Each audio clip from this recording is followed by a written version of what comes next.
Arjun over thinking बहुत ज़्यादा कर रहा था फर्स्ट अध्याय में, कि ये जो मेरे सामने खड़े हैं ये मेरे बंधु हैं, मैं अपने चाचाओं पर या मैं अपने प्रपितामह पर कैसे तीर चलाऊं, मैं अपने गुरु पर कैसे तीर चलाऊं, चाहे वो विरोधी पक्ष में खड़े हैं।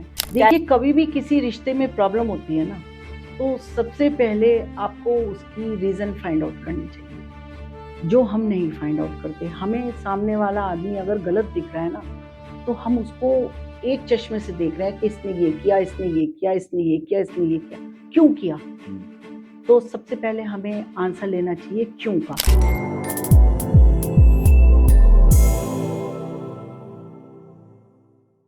हम सभी जीवन में खुश होना चाहते हैं, सफल होना चाहते हैं, तनाव से मुक्त होना चाहते हैं, लेकिन कैसे? आज इन सभी चर्चाओं के साथ में आज इनसाइड टॉक्स के अपने प्लेटफॉर्म पर हमारे साथ में है चर्चा के लिए मिसेस सुमन अग्रवाल जी। मैं आपका इस कार्यक्रम में स्वागत करता हूँ। मैम, जैसे आप गीता से कैसे जुड़ाव आपका हुआ, इस बारे में पहले आप विस्तार से बताएं। मैं समझती हूँ शायद गीता मेरे साथ पहले जन्मों से ही थी, क्योंकि उसकी मैं आपको एक बात बताना चाहती हूँ कि आज से 20-22 साल पहले मैं अपने कज़िन के घर पे एक रात रहने के लिए गई। तो उनके जो रिटायर्ड सरकारी अफ़सर जो उनके फादर इन लॉ थे, वो मैंने देखा कि शाम को पेड़ों में पानी दे रहे हैं और गीता के श्लोक गाते चले जा रहे हैं। अब पता नहीं क्या जादू सा हुआ कि वो श्लोक सुनकर मेरे मन में कुछ तार से झनझना गए और वो कानों में मेरे ऐसे लग रहे थे जैसे मिश्री सी घोलते जा रहे हैं। तो एकदम से उसी इंस्टिंक्ट पे मेरे को एक थॉट आया कि ये भी तो मेरे जैसे ही हैं, वैश्य परिवार से और सेम क्वीन की, पंडित की बैकग्राउंड नहीं है। नहीं तो शायद उससे पहले मैं ये समझती थी कि ये पंडित ही पढ़ सकते हैं गीता, हम नहीं पढ़ सकते। तो वो मेरी एक मिथ टूटती हुई महसूस हुई उस दिन। मुझे लगा कि जब ये बोल सकते हैं, ये पढ़ सकते हैं, तो मैं क्यों नहीं पढ़ सकती? और वही एक टर्निंग पॉइंट था मेरी ज़िंदगी का, जिसके बाद मैंने अपने शहर में आकर एक पंडित जी से गीता सीखनी शुरू करी। बहुत बहुत अच्छा। जैसे जीवन में हम देखते हैं कि कभी-कभी हम ओवर थिंकिंग करते हैं और ये सोचते हैं कि हमारी जो समझ है, वो शक्ति जो है निराशावाद होती जा रही है, या हम अपने जीवन को खत्म करने के लिए, या उस तरह से कैसे हम गीता को उस चीज़ से जोड़कर उस अपनी ओवर थिंकिंग को या अपने जीवन को हम और कैसे बेहतर बना सकते हैं? देखिए, ओवर थिंकिंग से तो अगर आज देखा जाए तो शायद 7-8 साल का बच्चा ही शुरू हो जाता है। हमारा जो लाइफ जीने का पैटर्न है, ये सोशल मीडिया है या जो ये एक्सपेक्टेशंस हैं, इसकी वजह से ये ओवर थिंकिंग की प्रॉब्लम तो समझ लो हमारी डीप रूटेड हो गई है। जी। अब इसकी जो प्रॉब्लम है वो मैंने आपको बता दी कि क्या प्रॉब्लम है, हमारा लाइफ़स्टाइल, सोशल मीडिया, ये सब। क्योंकि जितनी इन्फॉर्मेशन हमें नहीं चाहिए, उससे ज़्यादा इन्फॉर्मेशन हम अपने माइंड में भरते चले जा रहे हैं सोशल मीडिया से, ठीक है? तो इसमें क्या होता है, जब हम अपनी जैसे कोई बच्चा ही है, एग्ज़ामिनेशन के स्ट्रेस में है, उसके जो थॉट्स हैं, उसके बनने की जो प्रोसेस है, मान लो एक दिन में 10,000 थॉट बनते हैं। ओवर थिंकिंग में उसके 20, 20 से 30, 30 से 40,000 इस तरह से बनने शुरू हो जाएंगे। बढ़ते क्रम में चलते जाएंगे। उससे क्या होगा कि उसका माइंड जो है क्लटर हो जाएगा। और देखिए, किसी भी अच्छी फंक्शनिंग के लिए खाली स्पेस का होना ज़रूरी है ना। और जब माइंड क्लटर हो गया, तो वो जो है उसके जो है कहना चाहिए माइंड की वायरिंग शॉर्ट होनी शुरू हो जाएगी, बच्चे की या बड़े की। उसके बाद ऑटोमेटिकली जो उसको नहीं करना चाहिए, वो ही करेगा। फॉर एग्ज़ाम्पल, मैं अपने करियर के लिए बहुत पैशनेट हूँ और मैं ओवरथिंक कर रही हूँ और मुझे अपनी बॉस की एक्सपेक्टेशंस से मिलना है, उसके ऊपर खरा उतरना है। तो मैं बहुत ज़्यादा सोचती जा रही हूँ, सोचती जा रही हूँ, सोचती जा रही हूँ। होगा क्या, उसकी वजह से जो हमारे माइंड में होता है, वो कहीं न कहीं मैनिफेस्ट होना शुरू हो जाता है, ठीक है ना? ये हमारे बड़े बूढ़ों से ज़्यादा कोई जानता ही नहीं है कि पहले अगर बच्चा ज़रा-सी भी कोई गलत बात घर में बोल दिया करता था, तो एकदम से बड़ा उसको कहता था, नहीं, नहीं, ये बात बोलनी भी नहीं है, सोचनी तो क्या है, ये बात बोलनी तक नहीं है। इस तरह से हमारे बड़े बूढ़े हमें रोकते थे। और आज हम पता नहीं क्या सोचते चले जा रहे हैं और क्या-क्या वो करते हैं। उसकी वजह से, ओवरथिंक की वजह से सबसे पहले तो ये है, जो चीज़ हमने लगातार नेगेटिव सोची, वो मैनिफेस्ट हो जाती है। ये हमारा यूनिवर्स का लॉ है कि हमारी एनर्जी जहाँ जाती है वो वहां से फ्लो होती है। तो आपकी जो है ये कहते हैं कि where energy goes things grow.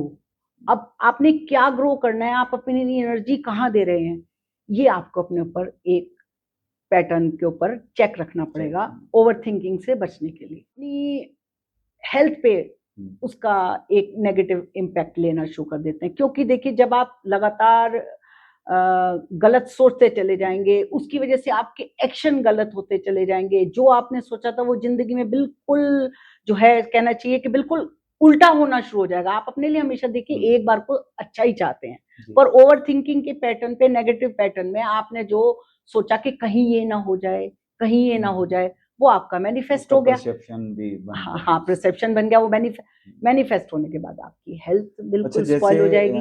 Over thinking करता है तो उसे, जैसे आप बता भी रहे हैं, तो उसे मेंटली भी और फिजिकली दोनों प्रॉब्लम से वो फेस सब चैलेंजेस आएंगे, वो शैटर हो जाएगा। देखिए गीता का सबसे बड़ा जो पार्ट शुरू हुआ वो कहाँ से शुरू हुआ?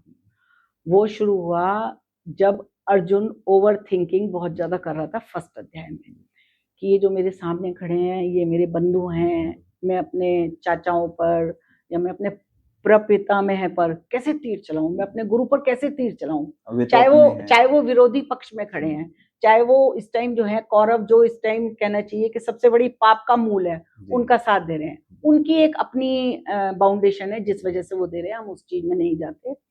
तो उस टाइम जब वो ओवर थिंकिंग करते करते करते करते फर्स्ट अध्याय में सेकंड अध्याय तक आते आते जब बिल्कुल पस्त हो गया, तब भगवान ने अपना रोल शुरू किया।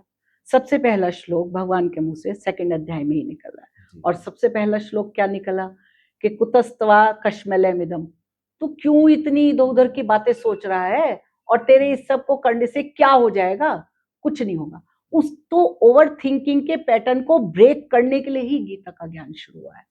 तो ओवर थिंकिंग को सबसे अच्छा अगर किसी ग्रंथ ने टैकल किया वर्ल्ड में तो वो केवल भगवत गीता ने किया है, वो उसका रूट कॉज है, ये आप समझिए।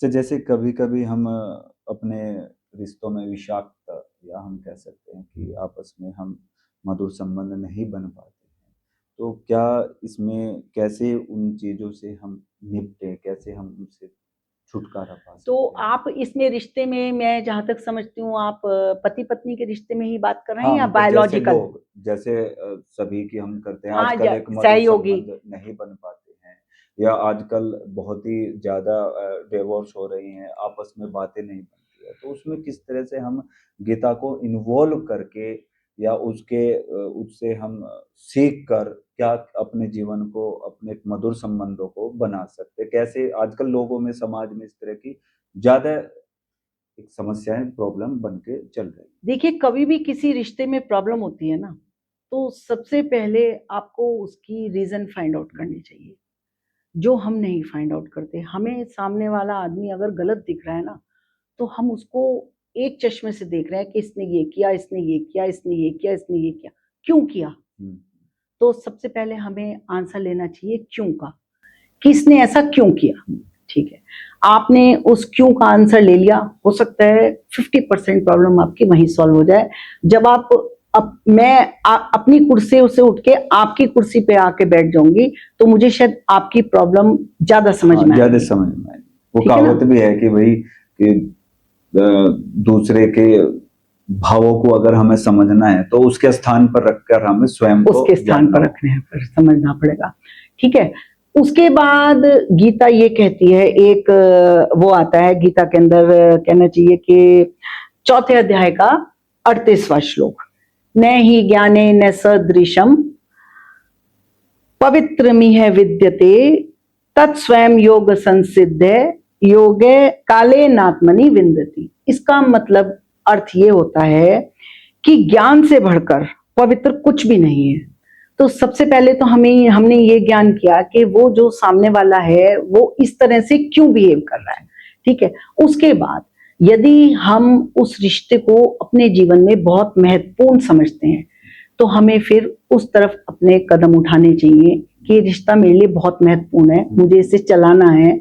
तो आपको फिर अपनी तरफ से कंस्ट्रक्टिव कोशिश करनी पड़ेगी कि रिश्ता मेरा सुधर जाए।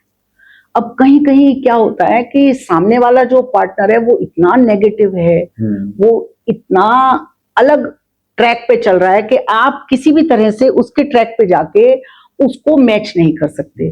तो फिर वहां गीता का संदेश यही है कि फिर आप जो है अपनी उसको मोड़ लें, अपने रास्ते को मोड़ लें।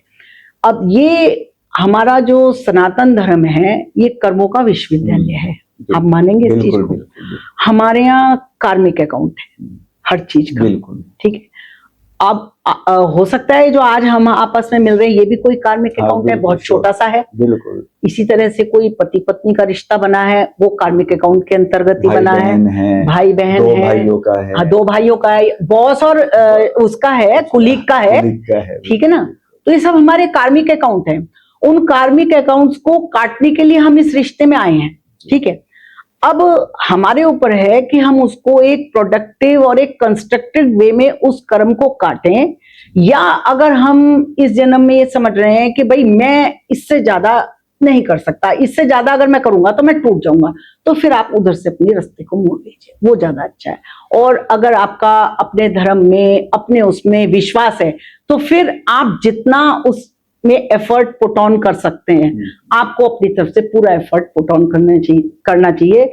और एक बात और मैं आपसे कहना चाहूंगी, जब हम अपने आप को सत्य की राह पे ले जाते हैं और मेरा एफर्ट 100% बिल्कुल प्योर है, 100% सामने वाले के मन पर उसका असर पड़ेगा। अब ये साइंस आज के बच्चों को जरा समझ में नहीं आती, क्योंकि बड़ी गहरी साइंस है। जैसे मुंशी प्रेमचंद जी का एक पहले उन्होंने उपन्यास भी लिखा है पंच परमेश्वर। हाँ जी।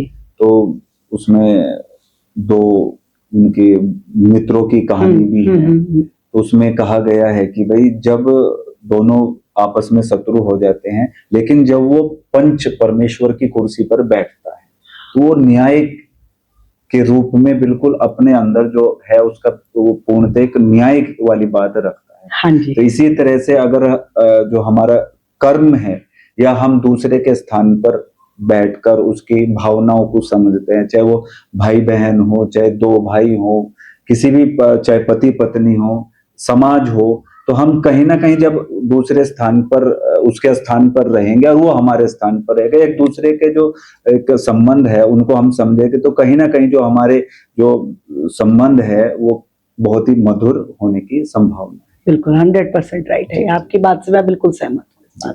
अच्छा मैम, मैं चाहूंगा कि जैसे आजकल नौकरी को लेकर एक असुरक्षा की जो भावनाएं लोगों के अंदर है, वो किस तरह से हम उससे एक निजात पा सकते हैं, कैसे हम उससे एक तरह से बचाव कर सकते हैं, असुरक्षा की भावना जो।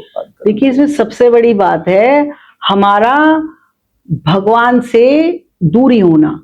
हमारे समाज में हमारे से अगर एक जनरेशन आप पहले देखें तो बचपन से हमें कूट कूट कर भगवान में विश्वास हर चीज में रखने के लिए सिखाया जाता था, ठीक है, जो कि आज की एक भागदौड़ भरी जिंदगी में मॉडर्न लाइफ में कहीं खो सा गया है। तो अगर हमें ईश्वर पर भरोसा है, अगर हम पूर्णतः आस्तिक हैं, तो ये इनसिक्योरिटी तो कहीं रह ही नहीं गई। इनसिक्योरिटी की जननी ईश्वर में विश्वास की कमी है। अगर आपका ईश्वर में पूर्ण विश्वास है तो इनसिक्योरिटी का स्थान कहाँ है? नहीं होगा। इनसिक्योरिटी का स्थान तो तब होता है ना जब आपको ये लगता है कि भाई मैं ही सब कुछ करने वाला हूँ, मैं ही करता हूँ, मैं ही सब कुछ कर रहा हूँ, अगर ये हो गया तो इसका क्या इफेक्ट बैठेगा, या इसकी जगह अगर ये हो गया तो मैं क्या करूंगा। और जब आपने अपने आप को केवल कर्ता मान लिया और फल की इच्छा छोड़ दी, जो गीता का बेसिक ज्ञान है, आपने फल ईश्वर को दे दिया, जो अच्छे से अच्छा मैं कर सकता हूँ 100%, मैं इसमें अपना पुट ऑन कर रहा हूँ। अब फल जो आएगा, मेरा विश्वास है, मेरा अपने ईश्वर पे विश्वास है कि वो भी अच्छा ही आएगा, ठीक है। तो एक तरह से आपने 2 विभाग कर दिए, ठीक है, कर्म का और फल का। कर्म का विभाग आपने अपने पास रख लिया भगवान का नाम लेके, और फल का विभाग आपने भगवान को दे दिया, जी जो देना हो आप दे देना, और मुझे विश्वास है आप अच्छा ही दोगे। तो आप ये बताइए, आप उसमें 100% अपनी एनर्जी फुलफिल करेंगे नहीं करेंगे? बिल्कुल।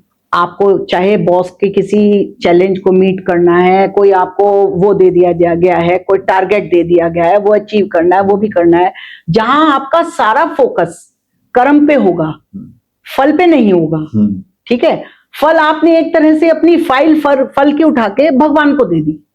आपने तो कर्म किया सत्यता के साथ पूरे अपने एफर्ट के साथ।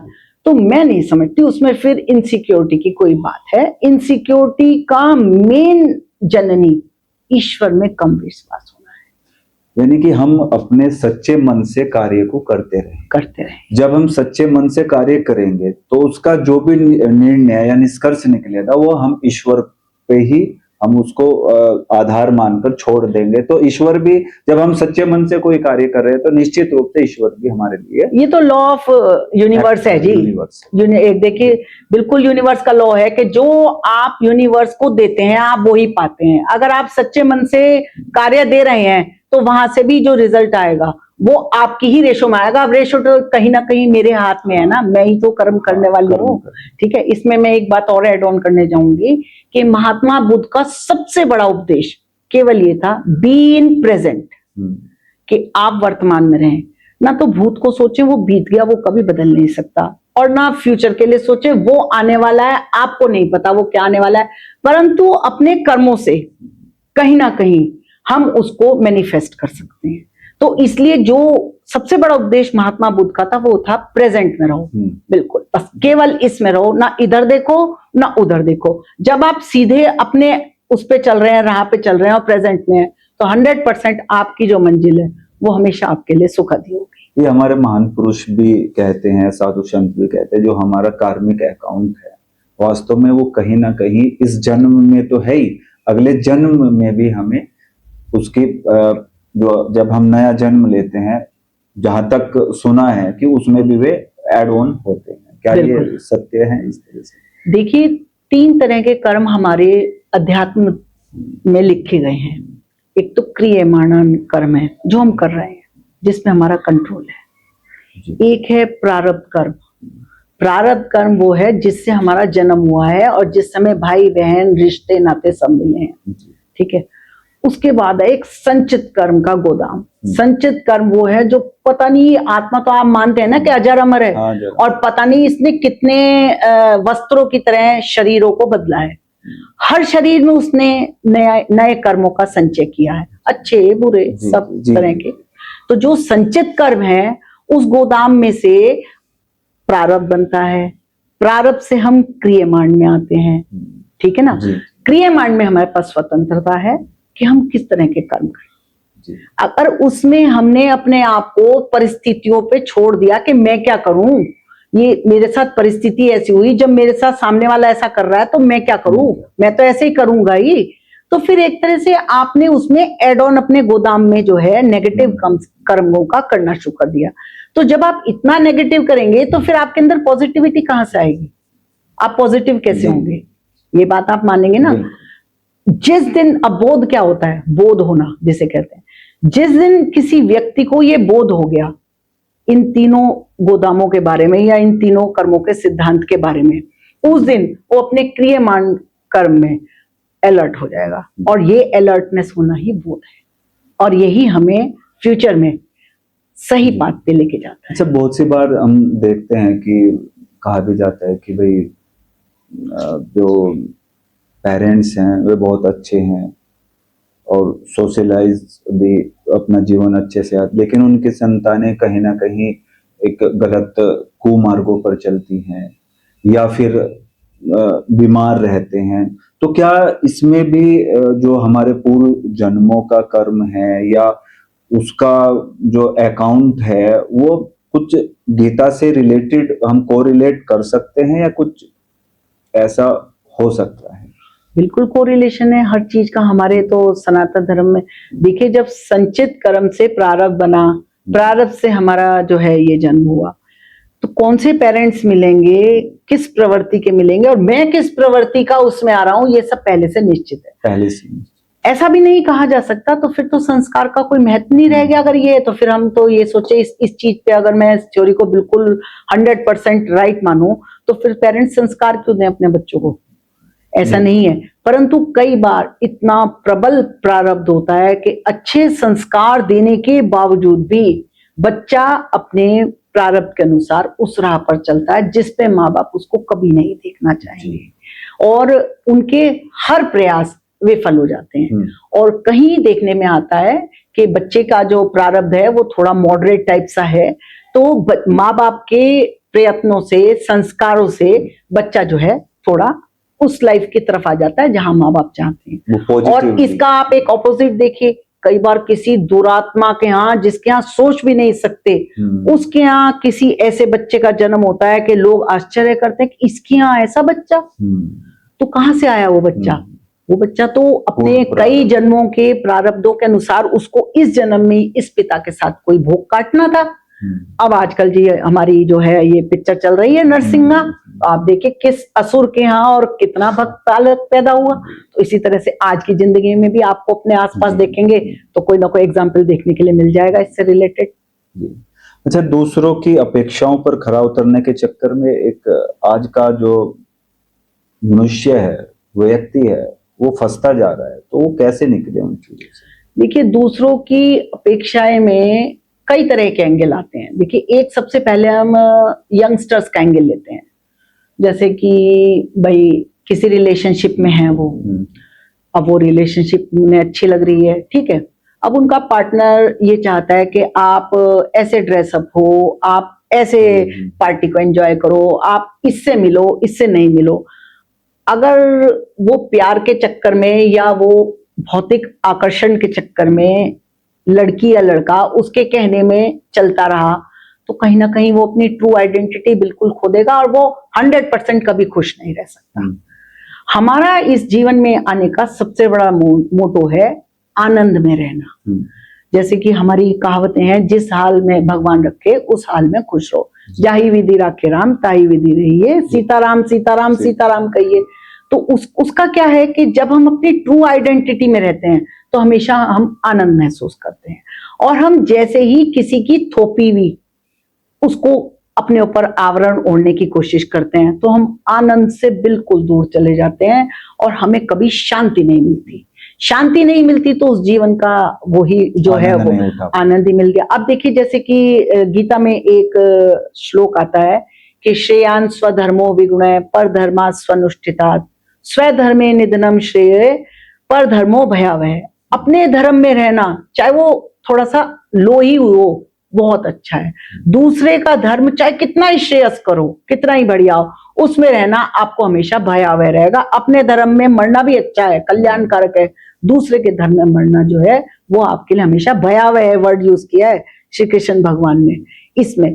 तो हमारी जो ट्रू आइडेंटिटी है, जो पिछले प्रारब्ध कर्मों के अनुसार हमें ये शरीर मिला है, आत्मा वही है, आत्मा पे कोई किसी तरह का कोई लेप नहीं चढ़ता, ठीक है ना। तो उस शरीर के हिसाब से जो भी हमें सराउंडिंग्स मिली है या जो भी मिली है, उस ट्रू आइडेंटिटी के हिसाब से अगर हम अपने आप को उत्थान की तरफ लेके जाते हैं, भगवान की तरफ लेके जाते हैं, तो आनंद का सबसे बड़ा स्रोत भगवान है, ठीक है ना। इससे ऊपर कोई स्रोत नहीं है। तो हम उस आनंद से, उस आनंद के समुद्र से जुड़ते चले जाते हैं, और जहां हम उस आनंद को दूसरे व्यक्ति में ढूंढना शुरू कर देते हैं जी, है ना, तो आनंद नहीं रहता, वो सजा हो जाता है। मतलब दूसरे को हम देख रहे हैं तो वे कितना खुश है, लेकिन हम अंदर से पीड़ित हैं। हाँ, तो लेकिन उसकी खुशी में ही अगर हम भी कहीं ना कहीं शामिल हों कि भाई ये बड़ा खुश है, तो हम भी कहीं ना कहीं खुश हों, तो उस चीज का और पॉजिटिव ऑरा बनकर चलेगा, वे भी खुश रहेंगे। हाँ, अब एक इसका दूसरा एस्पेक्ट है कि बॉस ने वो दी हुई है डेडलाइंस। कोई कोलीग उस डेडलाइन को मीट करने में सफल हो जाता है, बट अपनी वैल्यूज और अपने प्रिंसिपल से समझौता करके, या उसके वैल्यूज प्रिंसिपल मेरे से डिफरेंट है, मेरे अलग है, मैं उस नीचाई तक या उस तक नहीं जा सकती, ठीक है, परंतु मेरी बहुत प्रबल इच्छा है कि मैं भी डेडलाइंस मीट करूं, मैं भी उसकी तरह बॉस के उसमें गुड बुक्स में आ जाऊं। तो जहां मैंने अपने प्रिंसिपल और अपनी उस पे वैल्यूज पे समझौता करना शुरू कर दिया, वहां मैंने अपनी जो है आइडेंटिटी को खो दिया। मैं प्रसन्न नहीं रहूंगी जी, मैं शांति नहीं पाऊंगी, शांति नहीं। तो ये चीज सीखना ही आज के यूथ के लिए गीता को पढ़ने से आएगा। जो व्यक्ति गीता से रोज जुड़ा रहेगा, देखिए कोई ऐसा तो है नहीं कि एक दिन में गीता पढ़नी आ जाएगी, ठीक है। आपने अपनी एजुकेशन में कौन सी डिग्री ली है, जो उसमें ली है, आपने कौन सी डिग्री ली है? एमएससी भी है, एमएससी की है। तो एमएससी की जो बुक थी वो क्या फर्स्ट टाइम पढ़ने में ही आपको समझ में आ गई थी? बार बार उसको पढ़ना, कितनी बार पढ़ा होगा आपने पास करने के लिए? लगभग मैनी टाइम्स उसको रिवाइज किया है। तो आज के बच्चों के साथ क्या प्रॉब्लम है, अगर उन्हें कहो कि आप गीता रामायण से जुड़ो तो वो कहते समझ में तो कुछ आता नहीं। अरे भाई, पहली बार तूने उठाई, पहली बार तूने पढ़ा, तो तुझे एकदम से कैसे समझ में आएगा? जिससे तेरा वित्तीय लाभ था जी, उस पढ़ाई को पढ़ने के लिए तूने 7 से 8 बार तक उस बुक को पढ़कर तूने पास कर लिया, और जिससे तेरा सारा लाभ है, जिससे तेरा जीवन टका हुआ है और जिससे आगे के जीवन तेरे निर्धारित हो रहे हैं, उसमें तू कह रहा है कि जी पहली बार पढ़ी थी समझ में नहीं आई।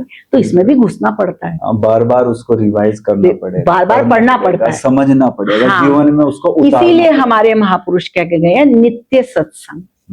आपके जीवन में नित्य सत्संग होना चाहिए। अगर आपके जीवन में नित्य सत्संग है तभी आप उसको जो है, जो दिव्य हमारा ज्ञान है उसको आप समझ पाओगे, और उस दिव्य ज्ञान से ही आप जो है, आर्ट ऑफ लिविंग है जी गीता, तो एक आपको जीने की कला सिखाती है।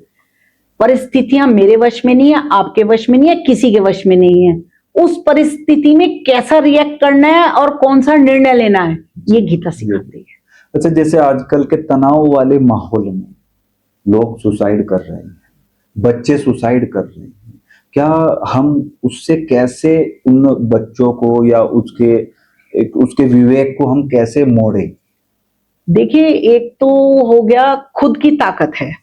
खुद की ताकत कब तक है? जब तक वो एक्सट्रीम डिप्रेशन में ही नहीं चला गया, तब तक वो खुद इतना विवेकी है कि अगर उसको कोई दिखाए कि तू क्या कर रहा है अपने साथ, तो वहां से मुड़ सकता है।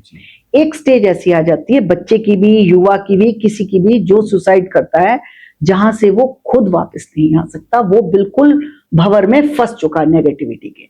तो देखिए, वहां पर एक जिम्मेदारी बन जाती है, स्कूल है तो टीचर्स की, माँ बाप की, वो समझें कि बच्चा डिप्रेशन में जा रहा है, उसका सही मार्गदर्शन करें, उसको गीता से जोड़ें, उसको किसी भी तरह से वहां से ले आए।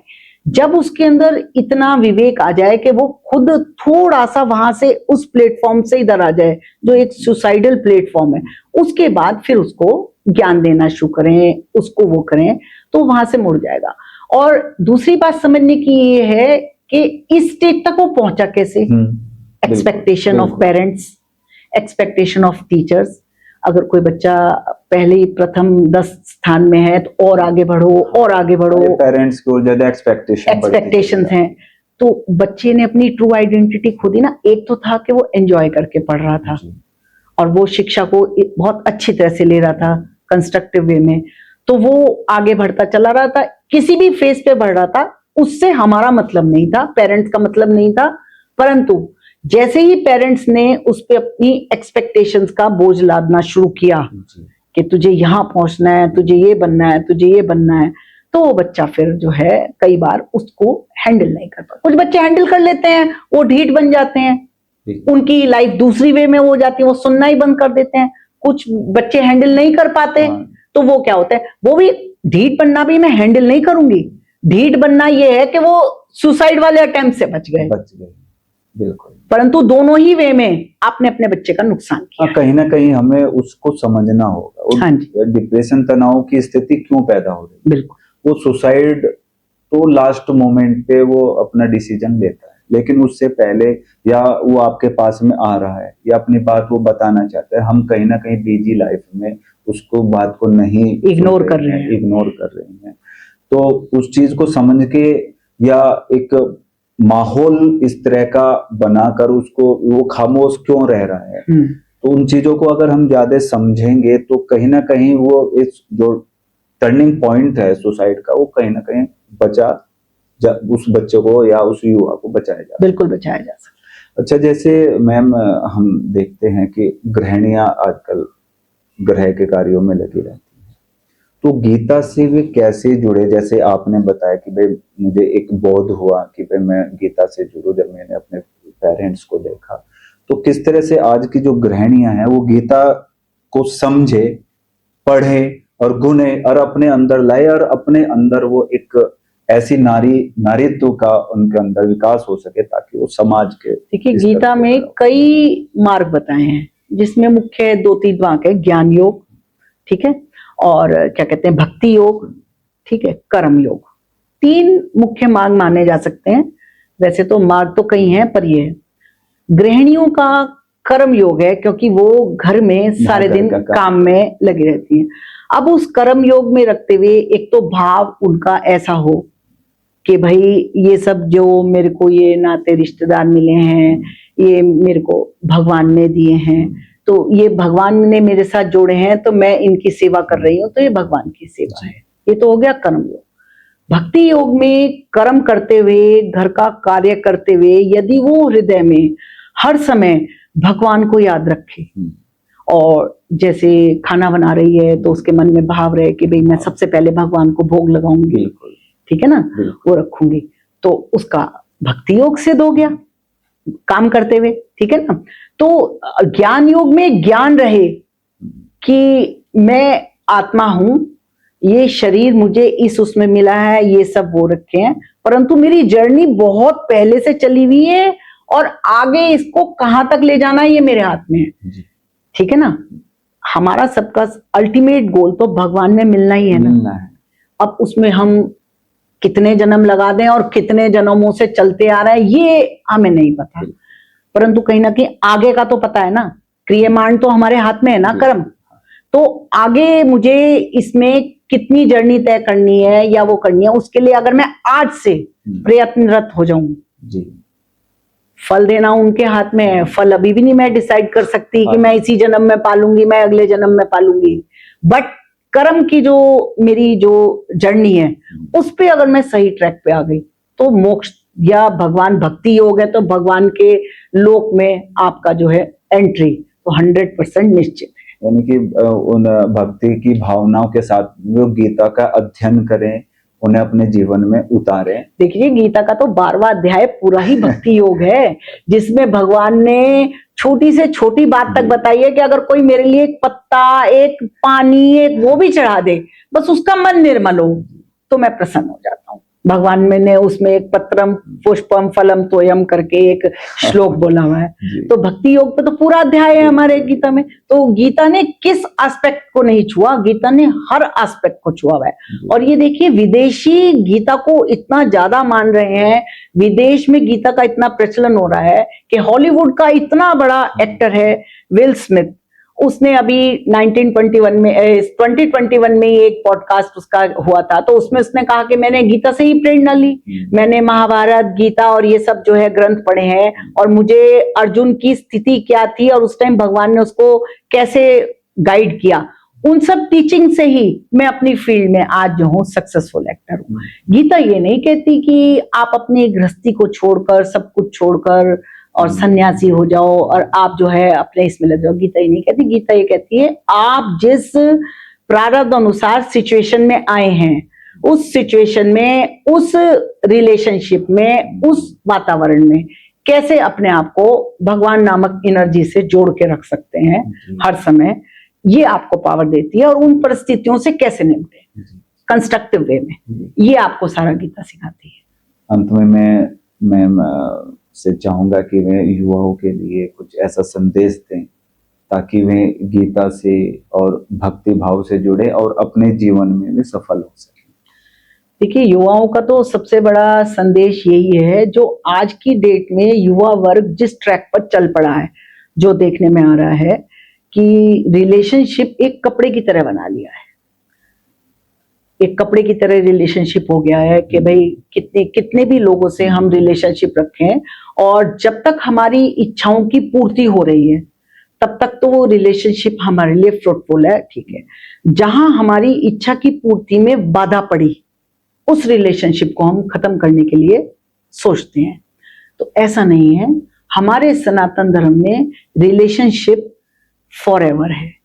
आप पति पत्नी के रिश्ते में, आप उसमें किसी कार्मिक अकाउंट से किसी उसमें बंधे हैं, तो वो एक फॉरएवर रिलेशनशिप है। अब आपको देखना है कि आप उसमें अपनी तरफ से कितना एफर्ट पुट ऑन कर सकते हैं। होता क्या है, हम सामने वाले से सारा एफर्ट चाहते हैं, हम जैसे हैं हम खुद वैसे ही बना रहना चाहते हैं, हम अपने आप में बदलाव नहीं चाहते। मेरे लिए जो मैं कर रही हूँ मेरा हमेशा राइट है, और मैं सामने वाले को हमेशा रॉन्ग समझ के उसको अपने राइट से राइट करने की कोशिश में रहती हूँ। इस चक्कर में रिलेशनशिप को एक कपड़े की तरह मैं बदलती जा रही हूँ, बदलती जा रही हूँ, बदलती जा रही हूँ। अब ये देखिए, आत्मा की जर्नी तो पता नहीं कितने सालों से है। जितने रिलेशनशिप मैं इस तरह के इस लाइफ में बना रही हूँ और उनका जो इम्प्रिंट मेरे चित्त पर चढ़ रहा है, यही सब आत्माओं के साथ, यही सब उसके साथ अगले जन्म में मेरा फिर किसी और एंगल से सामना होगा। तो मोक्ष की राह पर ये सबसे बड़ा रोड़ा है, आनंद की राह पर ये सबसे बड़ा रोड़ा है। आपने देखा होगा जो इस तरह की लाइफ लीड करते हैं वो युवा कभी भी शांति या खुशी में, खुशी वर्ड बड़ा छोटा है हमारे यहाँ, बड़ा बहुत भारी बहुत बढ़िया वर्ड दिया हुआ है आनंद। आनंद में नहीं, खुश तो क्या है, बच्चे ने मूवी कर ली, पार्टी कर ली, वो खुश हो गया। खुश तो बड़ा छोटा वर्ड है ना। तो कैसे आज का युवा खुश रहे, आनंदित रहे, आनंद में रहे? वो आनंद उसने चखा ही नहीं। तो वो कैसे? वो आनंद गीता में है। अच्छा। वो आनंद गीता में है। जब वो गीता को रोज पढ़ेगा, वो गीता के हिसाब से अपनी लाइफ को लीड करेगा, तो उसको अगर ये समझिए कि 0.1% भी उस आनंद का एक बार स्वाद चख गया तो फिर वो उस ट्रैक को कभी छोड़ेगा नहीं। गीता के अध्ययन से वो जीवन में, चाहे वो पढ़ाई हो, उसका स्वास्थ्य हो, चाहे उसका मानसिक लेवल हो, और चाहे वो जीवन में सफल होना चाहता है, तो कहीं ना कहीं वो बहुत ही महत्वपूर्ण रोल उसके जीवन में। बिल्कुल, गीता हर तरह से आपके जीवन में रोल निभाती है। आप उसको अगर डेली पढ़ना शुरू कर दें और आप अर्जुन की स्थिति को समझे, भगवान कृष्ण जो अर्जुन को माध्यम बना के, एक बात और मैं ऐड करना चाहूंगी, ये भगवान अर्जुन कोई छोटी मोटी शख्सियत नहीं था। अर्जुन इंद्र का अंश से उत्पन्न हुआ था। तो ऐसा नहीं है कि अर्जुन इतना उस टाइम अविवेकी हो गया था या वो है। भगवान ने हम कलयुग के प्राणियों के लिए, गीता को प्रकट करने के लिए अर्जुन को माध्यम बनाकर बनाया। और उसको माध्यम बनाने के लिए क्या किया?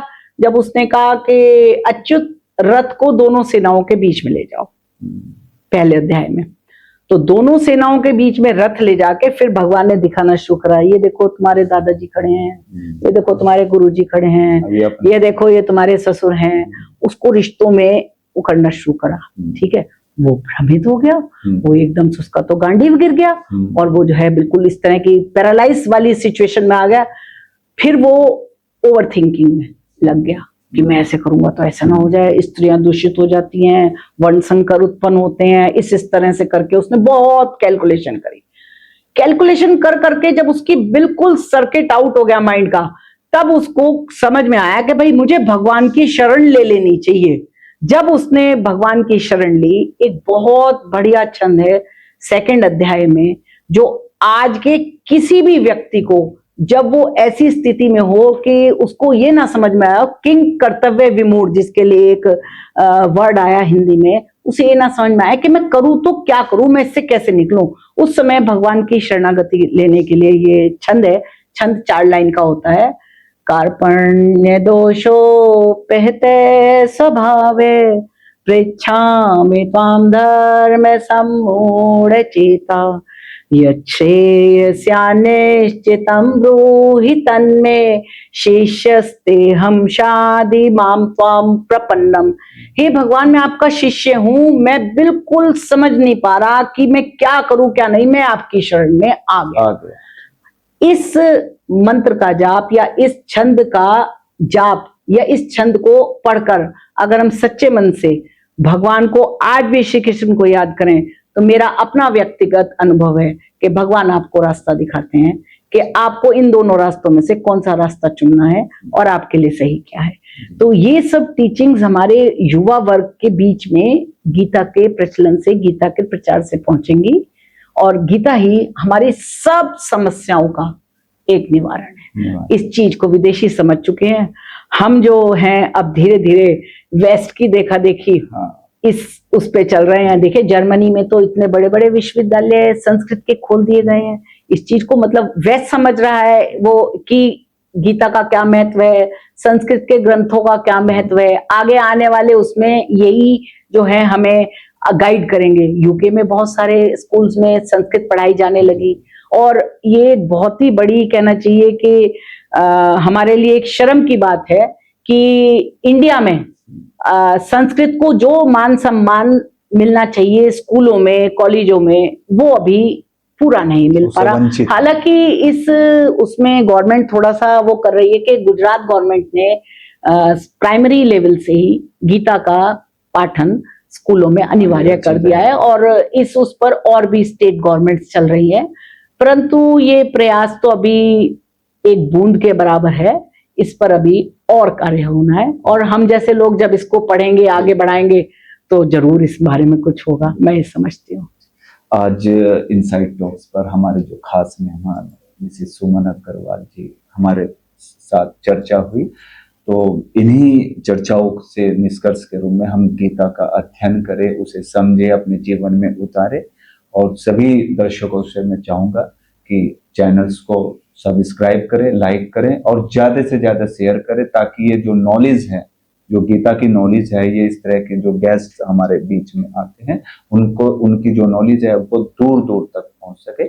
इन्हीं शब्दों के साथ में मैं सुमन जी आपका बहुत बहुत धन्यवाद।